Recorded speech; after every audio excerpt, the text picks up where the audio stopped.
Thank you for tuning in to Nonprofits Talk. On this show, we discuss topics related to nonprofit capacity building, specifically in the areas of marketing and fundraising. I'm your host, Terrence Harrington. Tonight, we're going to be talking about professional development and alternative methods on how you can pay for professional development training. If you have any questions or comments, please give us a call at area code 312-738-1060. Again, it's 312-738-1060. Now, your board, your staff, your volunteers, they're all critical to the mission of your nonprofit organization. Now, in order for them to help bring your mission to life, they need the proper training. I know. Professional development is unaffordable. In the past, you were able to pay for it with general operating grants. However, over the past 6 years or so, those grants have pretty much diminished. So I want to talk about some other ways that you can possibly pay for your professional development. Now, we've all heard the term about the team makes the dream work. And this is so true. So that's what you want. That's the position you want to take with your staffing. When you're training your staff, you want to make sure that they are equipped to be able to represent your organization in the best light possible. We've been to, and I'm quite sure you're like me, you've been to either a business or a restaurant where the staff wasn't up to par. And it's the same thing with your nonprofit organization. You never want anybody to come into your house and your staff won't be able to answer the question, or they're not properly executing the program in the manner that you want to have it executed. So it's so important that you provide the training that they need. That training is going to help them to be able to, like I said earlier, provide the programming that you have. It's going to allow them to feel confident in delivering the program. So let's go ahead and cover some of the alternative methods of ways to pay for your training. So the first method that I want to talk about is tapping into a for-profit business. Now, in the slide that we have up here, we're talking about the for-profit business where you can actually tap into their career learning process. If any of you who are from the corporate world, you know that professional development is something that for-profit businesses take very seriously. Every week or every day, pretty much every at least once a week, you're doing some type of training. So as a nonprofit organization, you might want to consider partnering with a for-profit business. Maybe you have a for-profit business that you're already affiliated with. So you might want to go ahead and give them a call and ask them to make you aware of any upcoming professional development trainings that they may have. For example, they may be doing a lesson on project management, program budgeting, IT. You definitely want to be able to tap into them. You can also ask them if they can sponsor one of your staff persons to attend a relevant external conference or workshop that they may be going to. It's easy enough that you be able to give them a call, and you have one staff member that needs training on capacity building, so that particular business is going to a training, and maybe your staff member can tag along. Now, if you don't currently have an HR person or a business that you can tap into, call one of the local businesses here in Chicago that may be a fit for your nonprofit organization and get in contact with the HR director. Now, you can do a search online for a business that might be a fit for what your organization does. Now, when you call that HR director, try to be as specific as possible, outlining what type of professional development your organization is looking to get into. So again, maybe it's financial planning, maybe it's project management, maybe it's IT, and then also ask them, how do they determine their professional development offerings for the year? And would they consider including your staff to join them throughout the year? So one of the things that you want to do when you get that business relationship with a for-profit business, you want to use them as a mentor. Tap into them and whatever advice or resources you can use from that for-profit business, that will be a plus for your nonprofit organization. Remember, it's 4 words that you always can use is, I need your help. And so when you're asking for help from that organization, more than likely they'll be willing to give that help that you need in order to get your staff trained. Because again, I can't impress upon you the ability to have your staff trained is so important.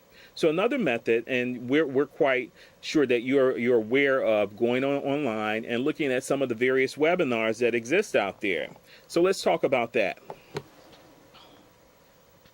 So the webinars that you can, I like to use, I like to go on what's called TechSoup.org. Now, I'm quite sure some of you are familiar with TechSoup.org because they offer low-cost software for nonprofit organizations. And so when you tap into TechSoup, they also have on their website a place that's dedicated to training. And some of those trainings are up there, you know, they have training that are coming in the future, and they also have pre-recorded trainings that you can tap into for your nonprofit organization. Also, another organization is forgood.org. forgood.org. Now, on forgood.org, that's all they specialize in for the most part, are webinars and trainings for nonprofit organizations. So you go on there, and some of them, there is a cost, but it's a low cost based on the fact that your nonprofit organization is going to be able to tap into those trainings, you know, as frequently as you want to tap into them. Also, when you look at Bank of America offers some online training for nonprofit organizations. So you can look at their website, and the link is right there for you to take a visit. And they actually have some pre-recorded webinars up there that you can look at. And again, these are low-cost methods for your organization to tap into to be able to get the training that you need. So all you have to do is do a Google search for webinars, capacity building training for nonprofits, and it's going to be a wealth of information out there. And in this day and age, you're able to tap into training for your nonprofit organizations for little or no cost. Another method that you might want to consider is partnering with a fellow nonprofit organization that's complementary to what your mission is. And so what you guys do, you come up with a topic of trainings that you would like to enlist for your organization to learn.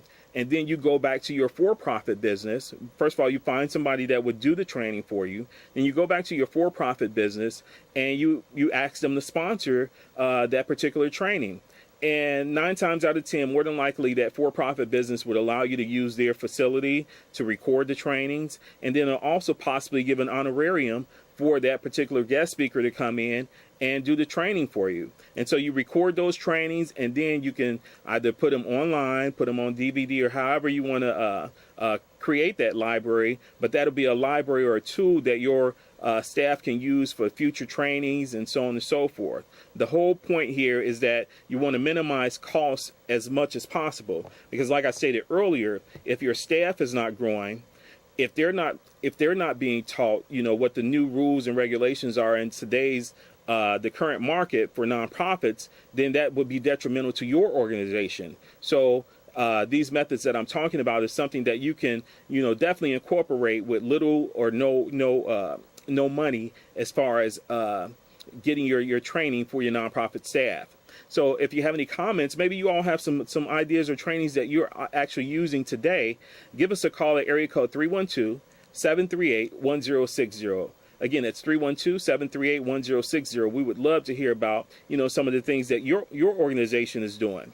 So another method that you want to consider when considering professional development for your organization is maybe tapping into your board of directors. You know, one of the things that we know for boards, they have committed to do some type of financial commitment to your organization. So maybe they would pay for the training for your staff. Another thing that you might want to consider is doing a lunch and learn. One of our past guests that was on here, Heidi Massey, she does a monthly lunch and learn with her 501 Tech organization. So it's just a matter of tapping into, and I believe there's no cost for the trainings that they offer. And you know, it's a lunch and learn. You go down there, you know, you get on their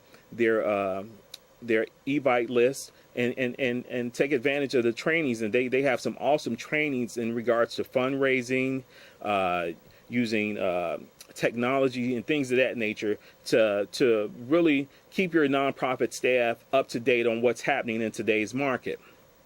Another thing that you might want to consider as far as an alternative method of funding your professional development training is to possibly look at your staff.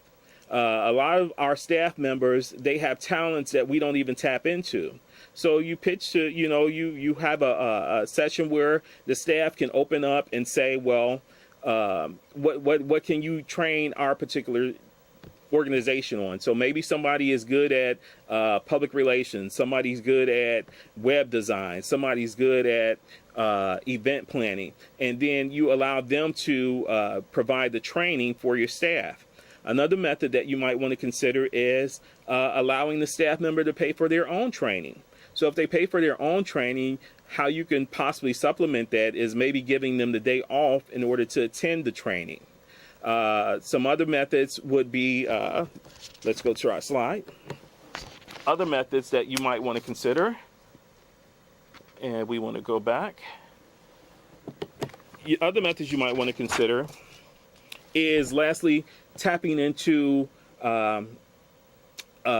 your local grant funders, local foundations for money.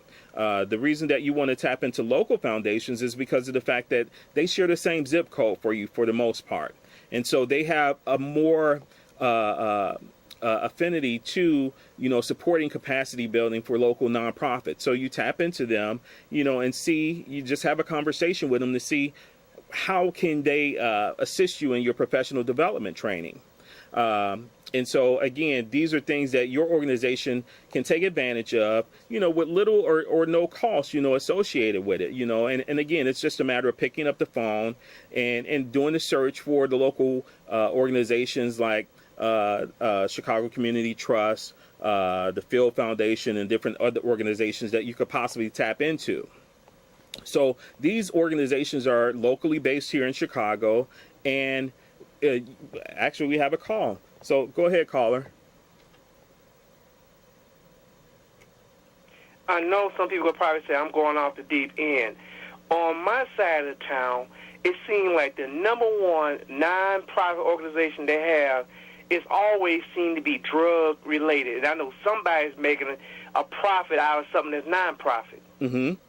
So when you say that they're making a profit out of something that's non-profit, can you give me a little more clarity on that?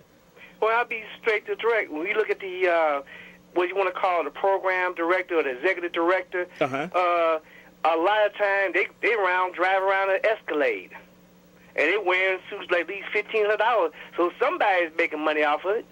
Yeah, I can, I can't speak to any actual, executive director or program director that's, misappropriating the funds, but they don't have to. There is money. There's some people in non-profit organizations that can make a very good living. That's very true. That's very true.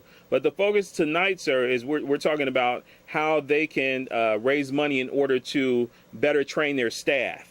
I understand what you're saying, but look at my neighborhood in Inglewood. Okay. That's where we have a whole bunch of those type of, it seems like that's number one non-profit organization we have, like in my community in Inglewood. Okay. And you're saying that you see that often. Well, again, we're not getting into a discussion about, some of the misappropriation of funds of various nonprofit organizations, but we do thank the caller for his call. That is a reality in today's, environment. But, for the most part, most nonprofits are out there, providing the services that they say that they want to provide. They are actually going above and beyond with the little resources that they have in order to, benefit the communities that they exist in. So what I was speaking to earlier was professional development and training. These are things in order, and we can actually piggyback off what the caller said.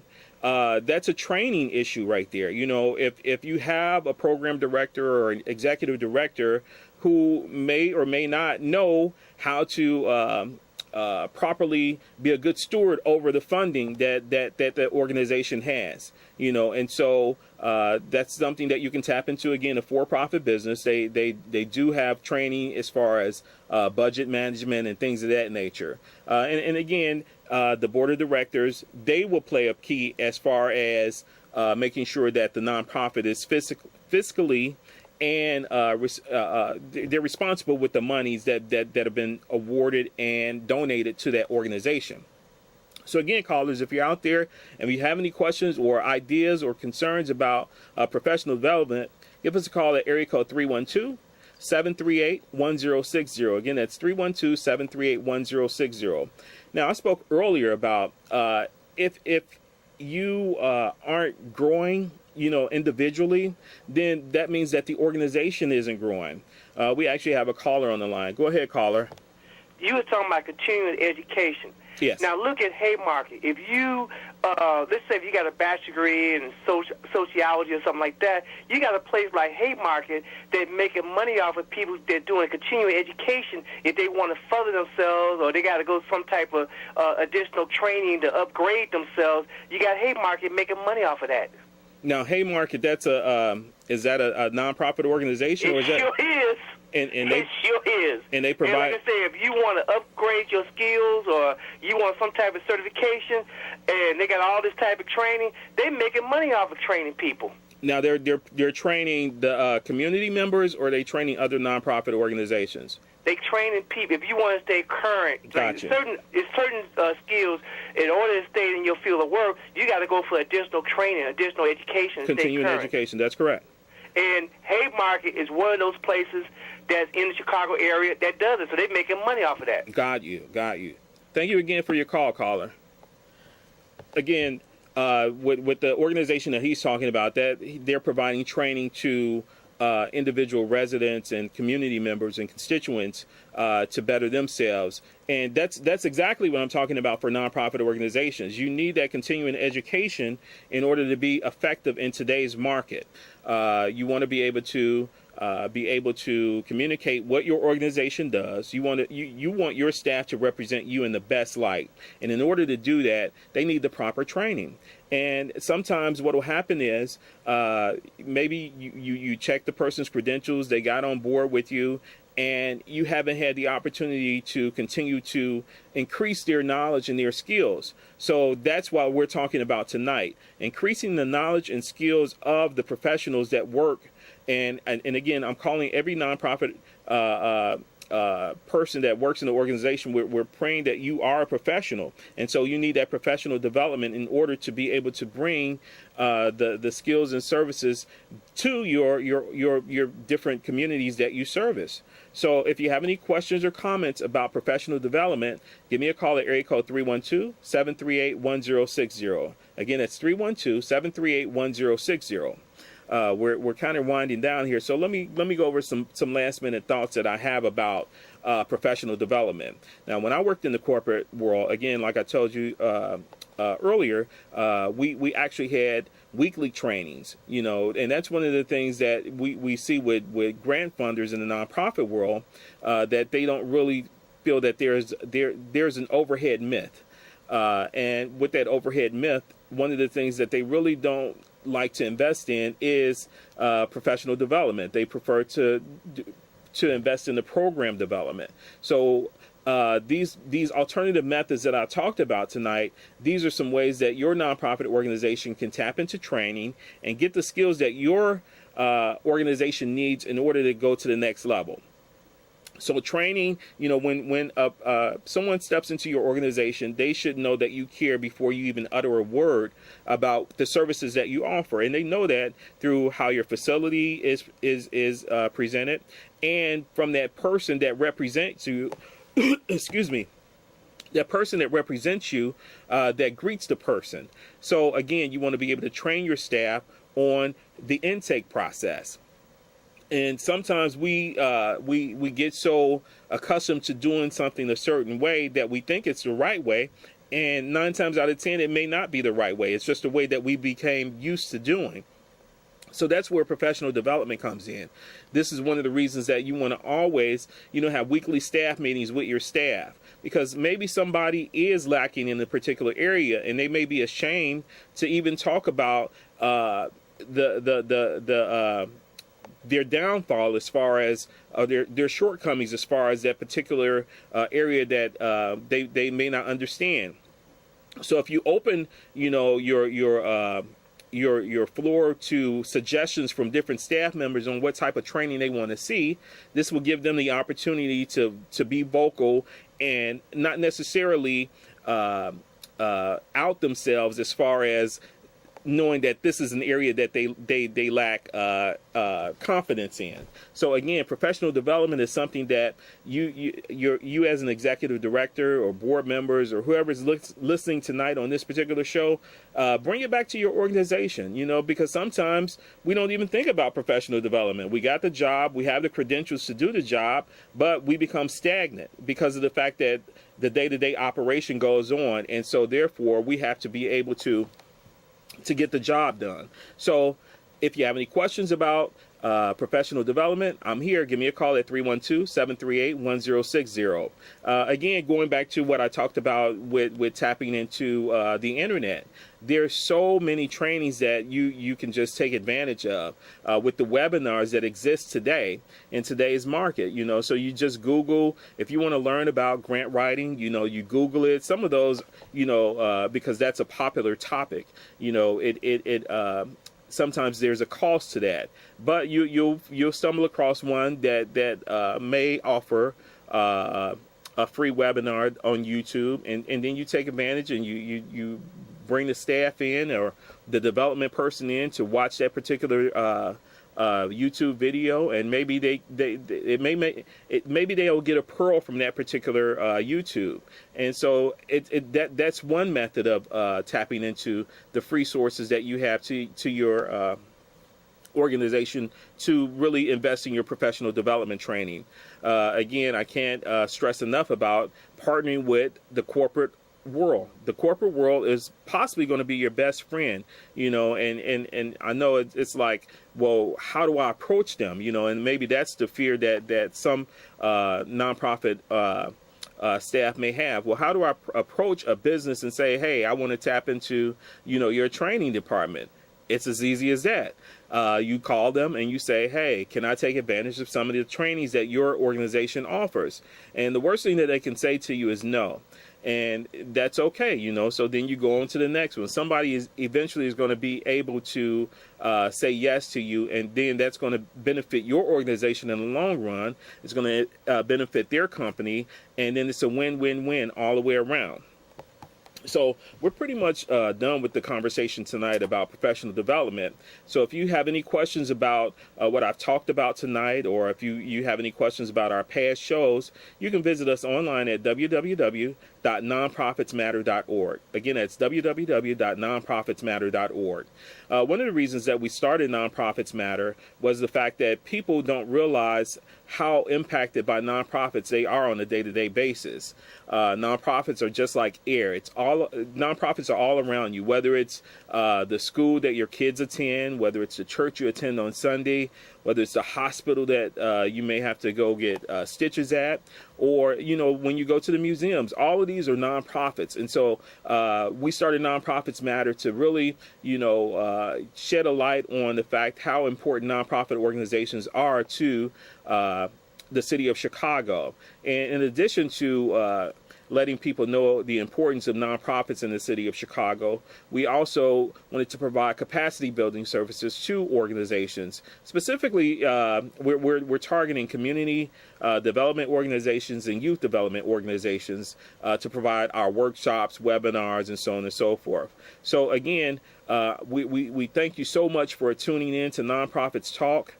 Next week, we will have a guest back with us next week, so I don't have to carry the whole load of the show by myself, but I appreciate you tuning in. And again, visit us online at www.nonprofitsmatter.org. Thank you. Have a good night.